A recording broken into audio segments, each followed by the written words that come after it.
wabarakatuh. Alhamdulillahirabbil alamin. Wassalatu wassalamu ala asyrafil nabiyina Muhammadin wa ala alihi wa sahbihi ajma'in. Asyhadu an la ilaha illallah wahdahu la syarikalah wa asyhadu anna Muhammadan abduhu wa rasuluh. Allahumma la sahla illa ma ja'altahu sahla wa anta taj'alul hazna sahlan idza syi'ta. Allahumma faqihna fi dinik wa 'allimna ma yanfa'una warzuqna al-ikhlasa fil qawli wal 'amal waj'al ma naqumu bihi khalisan liwajhikal karim.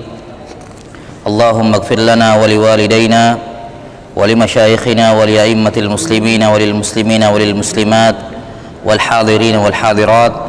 Allahumma amin. Amma ba'd. Kita lanjutkan penjelasan dari kitab Riyadhus Shalihin karya Al-Hafidz Abu Zakaria Yahya bin Sharaf An-Nawawi rahimahullah yang wafat tahun 676 Hijriah. Kata beliau rahimahullahu taala, masih dalam bab perintah menjaga as-sunnah, menjaga ajaran Islam dan menjaga adab-adabnya. Pada hadis yang kedua, di mana sahabat Al-Irbad ibn Sariyah radhiyallahu anhu berkata kepada Rasulullah sallallahu alaihi wasallam ketika Rasulullah berkhutbah di atas mimbar, kata beliau, "Ya Rasulullah, ka'annaha mau'izatu muwaddi'in fa'ausina." Wahai Rasulullah, kenapa nasihat ceramah yang Anda sampaikan ini seperti ceramah dari nasihat dari orang yang mau pergi jauh, kayak mau meninggal wahai Rasulullah. Kayak orang mau pergi jauh tidak kembali, kayak betul-betul memberikan wasiat dan pesan. Maka kata sahabat radhiyallahu anhum, fa'ausina, kalau begitu berikan wasiat kepada kami wahai Rasulullah. Maka beliau sallallahu alaihi wasallam bersabda, usikum bitaqwallah, aku wasiatkan kepada kalian untuk senantiasa bertakwa dan takut kepada Allah Subhanahu wa taala. Karena asal takwa itu adalah melindungi diri dari api neraka. Allah taala berfirman, ya ayyuhalladzina amanu qu anfusakum wa ahlikum nara. Wahai orang-orang yang beriman, bertakwalah untuk dirimu dan untuk keluargamu dari api neraka. Yani lindungilah dirimu dan keluargamu dari api neraka. Dan juga Allah Ta'ala berfirman, fa illam taf'alu wa lan taf'alu fattaqun nar. Kalau kalian tidak mampu membuat ayat seperti Al-Quran dan kalian tentu tidak akan mampu melakukannya, maka bertakwalah kepada neraka. Maksud bertakwa kepada neraka, yakni takutlah kalian kepada neraka. Maka asal makna takwa adalah takut dan menghindar dari sesuatu. Menghindar dari sesuatu. Ketika dikatakan bertakwalah kepada Allah, yakni takutlah kepada Allah Subhanahu wa taala. Dan takut kepada Allah Subhanahu wa taala merupakan sumber semua kebaikan. Ya, sumber semua kebaikan. Baiknya hati itu kalau tertanam di dalamnya rasa takut kepada Allah Subhanahu wa taala. Ya. Dan hati ketika dia kosong dari rasa takut kepada Allah Subhanahu wa taala, maka itu adalah hati yang rusak. Ketika hati seorang kosong, tidak ada takutnya kepada Allah Ta'ala, maka itu adalah hati yang rusak. Kata Abu Sulaiman Ad-Darani rahimahullahu ta'ala, wa kullu qalbin khala min khasyatillahi fahuwa qalbun kharib. Semua hati yang tidak ada takut kepada Allah di dalamnya, maka itu adalah hati yang rusak. Ya, maka perintah Nabi sallallahu alaihi wasallam yang pertama, bertakwa kepada Allah, yakni senantiasa takut kepada Allah Ta'ala. Kemudian wasiat yang kedua kata beliau, was-sam'i wa ta'ati wa in ta'ammara 'alaikum 'abd. Aku wasiatkan, aku perintahkan kepada kalian untuk senantiasa mendengar dan patuh kepada pemerintah, wa in ta'ammara 'alaikum 'abd, walaupun yang memerintah kalian adalah seorang budak sahaya. Ini perkara yang pertama, mendengar dan patuh. Di sini Nabi Muhammad sallallahu alaihi wasallam memerintahkan dua hal kepada pemerintah atau dua hal kepada masyarakat yang berkenaan dengan hak pemerintahnya. Perintah yang pertama as-sama, mendengar. Yang kedua ta'ah, patuh. Ya. Kenapa digabungkan dua perkara ini? Karena ada juga orang yang mendengar kepada pemerintahnya, yakni dia mendengar perintahnya tapi tidak mematuhinya. Disampaikan ini dia didengarkan, dibacakan tapi dia tidak mematuhi. Maka ini dua sifat yang wajib diserahkan kepada pemerintah kaum muslimin, yaitu as-sam'u wa ta'ah, mendengarkan apa perintahnya dan mematuhi apa yang diperintahkan. Allah Subhanahu wa taala berfirman, "Ya ayyuhalladzina amanu athi'ullaha wa athi'ur rasul wa ulil amri minkum." Wahai orang-orang yang beriman, taatlah kepada Allah, taatlah kepada Rasul dan kepada pemerintah di antara kalian. Sebelum kita menjelaskan lebih jauh tentang hal ini, di sini Nabi Muhammad SAW menyebutkan dua wasiat yang pertama. Yang pertama adalah wasiat takwa kepada Allah, dan yang kedua wasiat untuk patuh dan mendengar kepada pemerintah. Kenapa ini dijadikan dua wasiat yang paling pertama? Yani kita bisa melihat betapa urgennya ini perintah bertakwa. Dari semua wasiat yang Nabi bisa sampaikan kepada para sahabat, yang paling pertama wasiat takwa dulu disampaikan. Ya. Padahal banyak perkara-perkara yang Nabi bisa perintahkan, tapi yang paling pertama beliau perintahkan bertakwa. Kemudian di urutan nomor 2 ada banyak perintah-perintah yang Nabi SAW bisa sampaikan kepada para sahabat, banyak. Tapi di urutan nomor 2 beliau sebutkan mengenai hak pemerintah. Yani kalian wahai masyarakat mendengar dan patuh kepada pemerintah kalian. Kenapa?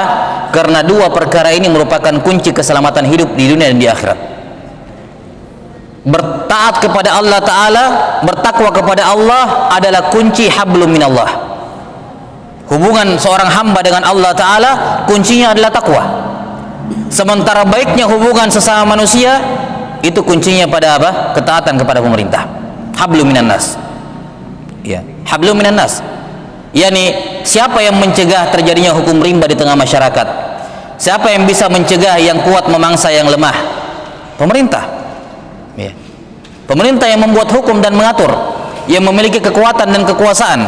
Siapa yang bisa mengambil hak dari orang yang menzolimi kemudian diserahkan kepada orang yang dizolimi? Pemerintah. Ya. Siapa yang bisa menetapkan suatu aturan dan dipatuhi oleh semua masyarakatnya? Pemerintah juga. Maka keamanan, ya, kestabilan kehidupan di tengah kehidupan masyarakat kaum muslimin, ya, itu sangat ditentukan dengan apa? Dengan keadaan apa? Pemerintahnya. Ya, keadaan pemerintahnya. Dan itu semua hanya akan terwujud kalau pemerintah dan masyarakat ta'awun 'alal birri wat taqwa. Ya, tolong menolong, bekerja sama dalam kebaikan dan ketakwaan. Karena tidak mungkin semua orang jadi pemerintah, tidak mungkin. Sebagaimana tidak mungkin semua orang jadi rakyat, tidak ada yang memerintah. Itu juga tidak benar. Ya. Sudah menjadi sunnatullah pada setiap umat selalu ada yang memimpin. Tidak mungkin tidak. Maka tidak mungkin semua orang jadi rakyat dan tidak mungkin semua orang jadi pemerintah. Harus ada sebagian di antara mereka yang menunaikan tugasnya sebagai pemerintah dan sebagian juga menunaikan tugasnya sebagai apa? Masyarakat dan rakyat. Ya. Di mana masing-masing dari mereka memiliki tugas dan tanggung jawab. Pemerintah punya tugas, dia juga punya tanggung jawab. Masyarakat punya tugas, mereka juga punya tanggung jawab. Ya. Pemerintah punya hak, mereka juga punya tanggung jawab. Masyarakat juga punya hak dan apa? Masyarakat juga punya tanggung jawab. Yang mana ini tidak akan terjadi kecuali masing-masing dari mereka memenuhi hak dan kewajiban mereka masing-masing. Kapan pemerintah menunaikan haknya? Menunaikan kewajibannya? Kemudian masyarakat juga menunaikan kewajibannya. Pemerintah menyerahkan hak kepada masyarakat dan masyarakat juga menyerahkan hak pemerintah. Maka apa? Inilah bentuk ta'awun 'alal birri wat taqwa. Ya. Bekerja sama dalam kebaikan dan ketakwaan untuk mewujudkan kemaslahatan. Ya. Dan cukuplah menunjukkan pentingnya masalah pemerintah ini. Nabi Muhammad SAW, ya, ketika masih ma'ruf bagaimana kisah ketika beliau meninggal, beliau sallallahu alaihi wasallam itu meninggal hari Senin waktu duha, dan beliau baru dimakamkan malam Rabu. Beliau baru dimakamkan malam Rabu. Karena banyaknya orang yang sholat jenazah, banyaknya orang yang menyolati jenazah Nabi SAW satu persatu, bukan disolati secara berjamaah kayak kita. Setiap sahabat menyolati jenazah Nabi sendiri-sendiri, enggak disolati jamaah secara berjamaah jenazahnya Nabi SAW. Kenapa? Karena beliau meninggal di kamarnya Aisyah yang sempit, tidak memungkinkan sholat jamaah di situ, dan jenazah Nabi tidak boleh dipindahkan ke tempat lain. Maka hanya muat untuk 1-2 orang sholat jenazah sendiri-sendiri, tidak ada berjamaah. Karena banyaknya orang yang mau sholat, terundur penguburan jenazah Nabi Sallallahu Alaihi Wasallam. Tapi yang menjadi perhatian kita adalah ketika Nabi Sallallahu Alaihi Wasallam wafat, bukannya sahabat-sahabat Abu Bakar, Umar tidak peduli dengan jenazah Nabi, tidak, dilaksanakan jenazah Nabi Sallallahu Alaihi Wasallam tentunya. Tapi sebelum Nabi Muhammad Sallallahu Alaihi Wasallam dikubur, sebelum Nabi Muhammad Sallallahu Alaihi Wasallam dilaksanakan jenazahnya, sudah terpilih siapa? Abu Bakar Siddiq sebagai khalifah. Yani tidak dibiarkan lama-lama negara Madinah ketika itu kosong dari pemimpin, karena ini perkara yang sangat urgent. Pemimpin itu perkara yang sangat penting dalam Islam, bukan perkara yang remeh dalam Islam, kepemimpinan itu. Maka Islam sangat ketat dalam mengatur yang namanya kepemimpinan. Sampai-sampai ketika Nabi SAW wafat, belum lagi jenazah beliau dikubur, Abu Bakar sudah ditunjuk menjadi khalifah, dan semua kaum muslimin sepakat beliau menjadi khalifah ketika itu. Sangat cepat sekali. Kenapa? Karena sangat penting menentukan pemimpin, dan tidak boleh lama-lama suatu negara kosong dari pemimpin. Tidak dibenarkan dalam Islam. Maka kita bisa melihat bagaimana pentingnya peran pemimpin dalam Islam ini. Karena itulah Allah Ta'ala memerintahkan, wahai orang-orang yang beriman, taatlah kepada Allah, taatlah kepada Rasul, dan kepada ulil amr di antara kalian. Ulil amr yakni al-ulama, al-umara, pemerintah yang memegang urusan di antara kalian. Baik pemerintah urusan yang bersifat umum ataukah yang bersifat khusus, baik dalam skala nasional atau lebih sempit daripada itu. Pemerintah atau yang mewakilinya, mereka semua adalah ulul amr yang kita diperintahkan untuk mendengar dan patuh kepadanya. Kemudian dalam hadis yang lain, Nabi SAW menegaskan bahwa perintah atau perintah untuk mendengar dan patuh kepada pemerintah itu hanya terbatas kalau perintahnya itu hal-hal yang ma'ruf, hal-hal yang baik. Kalau pemerintahnya menyuruh pada hal-hal yang mungkar, yang dosa, maka tidak boleh ditaati. Jadi kita juga, Islam juga tidak terlalu bukan agama yang terlalu gulu, berlebihan dalam mematok ketaatan kepada pemerintah 100%. Tidak peduli apa yang keluar dari mulutnya harus ditaati, tidak. Tapi ketaatan kepada pemerintah itu hanya terkait dengan ketaatan kepada Allah dan Rasulnya. Yakni kita nanti taat kepada pemerintah kalau isi perintahnya itu sejalan dengan Allah dan Rasulnya.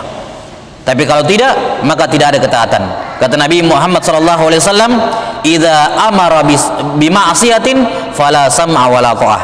Kalau pemerintahnya menyuruh melakukan maksiat, maka tidak boleh mendengar dan tidak boleh patuh. Innamat ta'atu fil ma'ruf, kata Nabi SAW. Ketaatan kepada pemerintah itu kalau perintahnya tidak menentang ajaran Islam, tidak menentang ajaran al-Islam. Dan juga Nabi SAW bersabda, la ta'ata li makhluqin fi ma'siyatil khaliq. Tidak ada ketaatan kepada makhluk manapun ketika itu bermaksiat kepada pencipta, kepada Allah Subhanahu wa ta'ala. Nah, maka Allah Subhanahu wa ta'ala dan Rasulnya memerintahkan untuk menaati pemerintah, namun pada perkara-perkara yang baik, perkara-perkara yang tidak melanggar agama. Kapan perintahnya tidak melanggar agama, maka wajib untuk ditaati. Sama seperti orang tua. Orang tua itu wajib ditaati perintahnya, walaupun perintahnya perkara mubah. Contoh, ke pasar hukumnya mubah. Saya ke pasar enggak dapat pahala, enggak dapat dosa. Tapi kalau orang tua saya bilang kamu pergi ke pasar belanja, maka hukum ke pasar jadi wajib, berdosa kalau saya tidak pergi.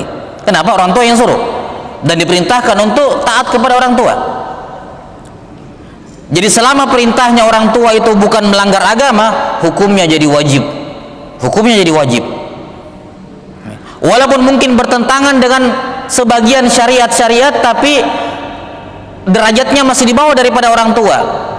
Misalnya ada seorang mau pergi ke majelis taklim, dilarang sama orang tuanya, terus dia tetap pergi, maka dia berdosa.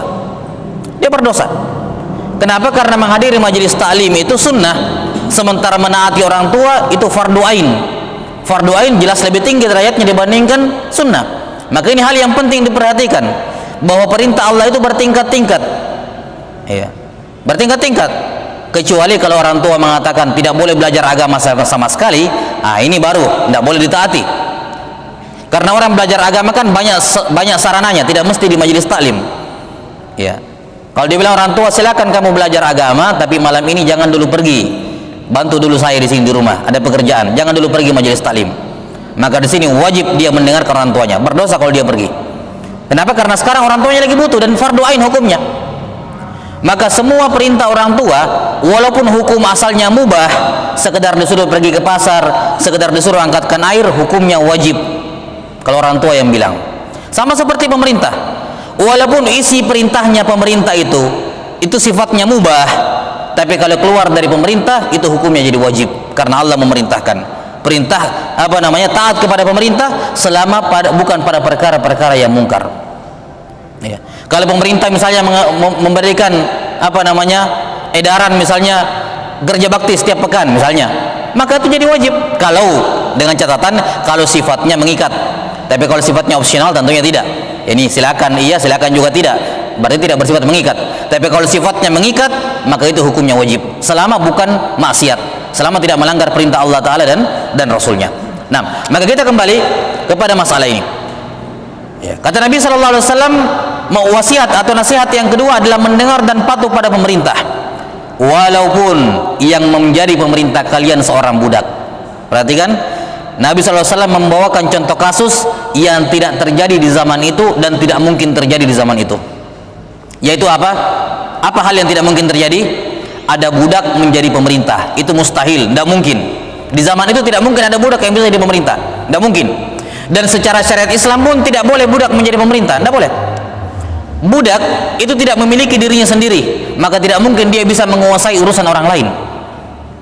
Ya, budak tidak boleh jadi pemerintah, tidak boleh jadi hakim, tidak boleh jadi pemegang keputusan, tidak boleh.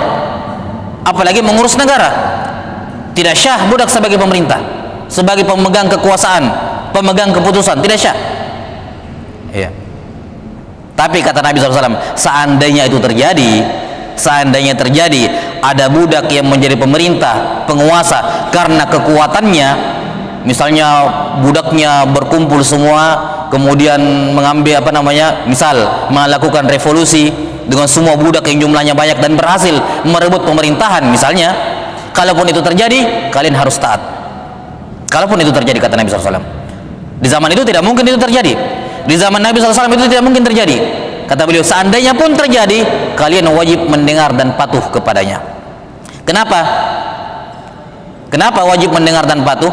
Bukan karena kita mentolerir perbuatannya, bukan karena kita melegalkan perbuatannya melakukan kudeta, bukan.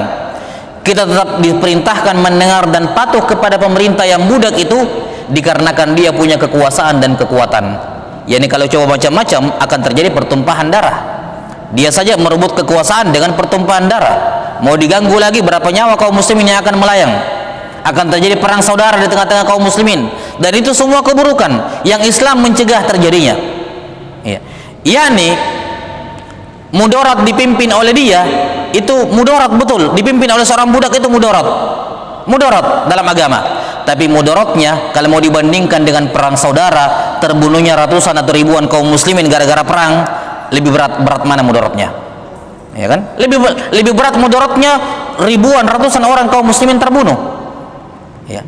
Maka ini fikih dan hikmah dalam memandang bahwa dalam Islam terkadang kita dibolehkan untuk melakukan sesuatu yang mudarat untuk meninggalkan mudarat yang lebih besar. Namanya irtikab akhafil dararain kaidahnya. Boleh seorang melakukan kalau ada di depan dia dua mudarat, dua-duanya keburukan dan tidak mungkin dia menghindar dari dua-duanya, maka dia boleh memilih mudarat yang lebih ringan supaya bisa terhindar dari mudarat yang lebih besar.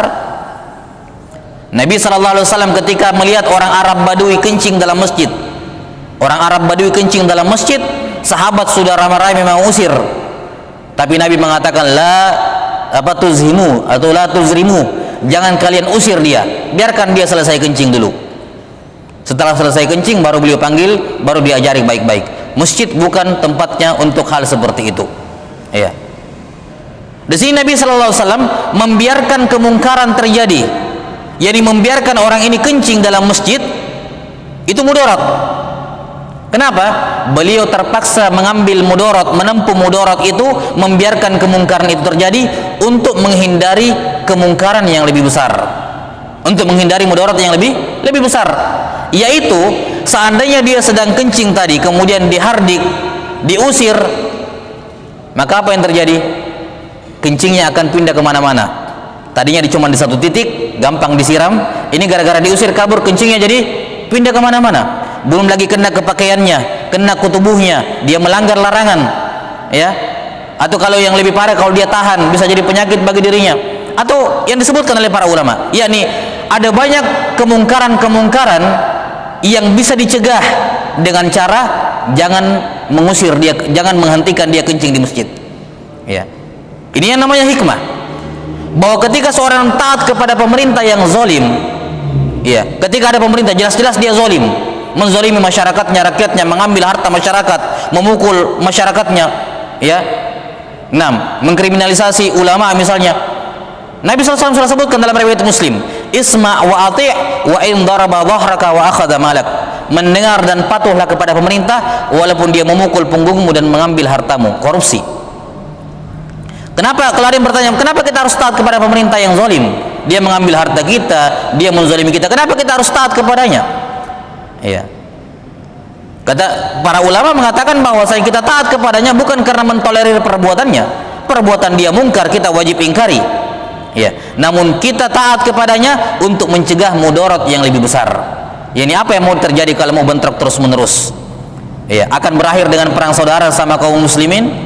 Ya, yang memprotes orang Islam, yang membela pemerintah juga orang Islam. Ya, perang sama-sama muslim. Ini mudarat yang luar biasa besar. Ya, mudarat yang luar biasa besar. Ya, maka ini perintah dari Nabi sallallahu alaihi wasallam untuk senantiasa ya mendengar dan patuh kepada pemerintah. Kalau perintahnya sesuai dengan agama kita laksanakan dengan senang hati, kalau perintahnya melanggar syariat kita ingkari. Bukan kita patuhi, kita ingkari. Bukan kita apa? Kita ingkari. Jelas ya? Kapan dia melanggar larangan, kapan kebijakan pemerintah melanggar larangan, kita ingkari. Tapi ya namanya mengingkari pemerintah tidak seperti mengingkari sesama masyarakat. Ya, sama kalau anak melihat bapaknya melakukan kemungkaran, kan tidak mungkin dia pukul bapaknya. Beda caranya menahi mungkar kepada orang di bawah sama orang di atas. Ya, bukan berarti tidak boleh kita nahi mungkar kepada pemerintah, wajib nahi mungkar kepada pemerintah. Kalau pemerintah melanggar, kita wajib nahi mungkar bagi yang mampu. Ya, cuman dengan cara yang dibenarkan. Ya. Dan alhamdulillah para ulama di negeri kita sejak dari zaman dahulu, sejak berdirinya negara ini sampai sekarang, para ulama tidak lepas peran mereka dalam meluruskan berbagai macam hal-hal yang dianggap keliru dan menyimpang dari ajaran Islam yang keluar dari pemerintah. Dinasihati, ya, diberikan masukan, ya, kemudian diberikan rekomendasi oleh para ulama dari zaman ke zaman, ya, sehingga semua orang tahu berapa banyak kebijakan-kebijakan yang tidak sejalan dengan syariat yang ditolak, yang tidak jadi diterapkan karena perjuangan para ulama dalam memberikan nasihat kepada pemerintah, meluruskan, mencegah dikeluarkannya kebijakan dan seterusnya. Ya, walaupun mungkin ada juga yang lolos, tapi ini semua merupakan tugas para ulama dan mereka sudah melaksanakan tugas mereka semaksimal mungkin. Ya. Kalau mereka pemerintah menerima, alhamdulillah. Kalau tidak, maka sudah lepas tanggung jawab. Ibarat seorang anak sudah melarang orang tuanya, kalau orang tuanya ngotot tidak perlu dipukul orang tuanya.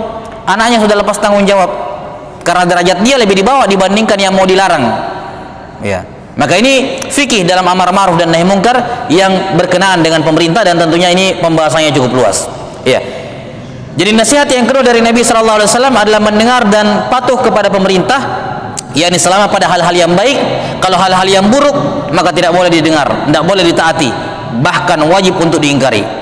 Bahkan wajib untuk diingkari dengan pengingkaran yang benar lewat jalur-jalur yang sudah disiapkan, ya, bagaimana caranya meluruskan kekeliruan pemerintah.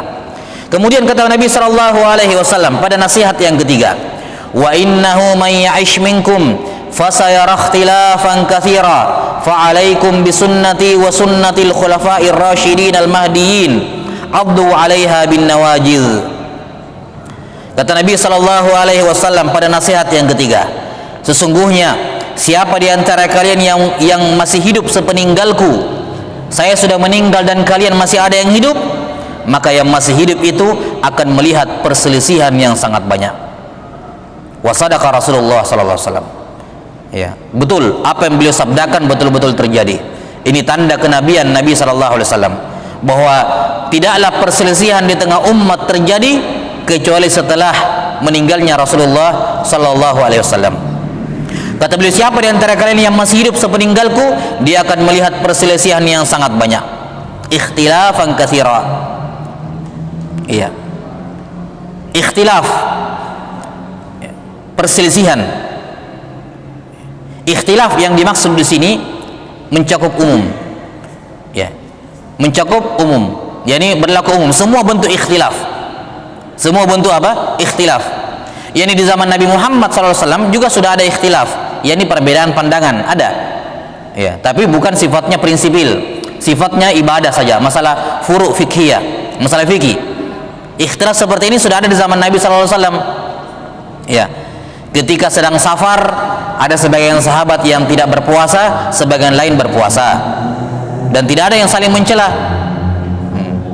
Ketika di sebagian keadaan seperti Ammar bin Yasir dengan Umar bin Khattab radhiyallahu an, sebelum turunnya ayat tentang tayamum, pernah Umar dengan Ammar bin Yasir junub di safar, sedang perjalanan tiba-tiba junub dan tidak punya air. Mereka dua-duanya junub dan mereka berdua harus mandi, tapi tidak ada air. Tidak ada air. Nah, adapun Umar bin Khattab radhiyallahu taala anhu, maka beliau tidak sholat sampai dapatkan air. Ya. Sementara Ammar bin Yasir, beliau guling-guling di tanah. Ya. Yani beliau berpikir bahwa bukan sebelum turunnya ayat tayamum, sudah turun ayat tayamum, tapi waktu itu tayamum pengganti wudu. Nah, Ammar bin Yasir berpikir, kita mau kalau tayamum kita mengusap muka kemudian mengusap tangan sampai siku, itu hanya pengganti wudu. Ya. Tapi bagaimana kalau tayamum menggantikan mandi? Apakah itu debu disiram juga ke semua tubuh sama seperti mandi? Nah, beliau berpikir seperti itu, makanya beliau guling-guling di tanah, ya, sebagai pengganti mandi. Jelas sampai sini? Dan tentunya orang guling-guling di tanah tayamumnya tidak syah. Iya. Jelas sampai sini? Tayamumnya tidak syah karena dalam tayamum harus ada tertib. Tertib itu muka dulu baru tangan sampai siku. Harus tertib dan harus kena semuanya, bukan cuma pipinya tok dikena, ini harus kena semuanya dalam tayamum. Ini juga harus kena semuanya. Maka jelas tayamumnya tidak syah. Kemudian Ammar bin Yasir sholat dengan berbekal tayamum seperti itu. Ya. Tapi tidak ada yang saling menyalahkan, oh kau yang salah, kenapa kamu tidak sholat, kamu kenapa begitu. Tidak ada, karena semua berijtihad. Berijtihad radhiyallahu ta'ala anhum ajmain. Ya. Maka perselisihan semacam ini sudah ada di zaman Nabi SAW, tapi tidak banyak, terhitung pakai jari.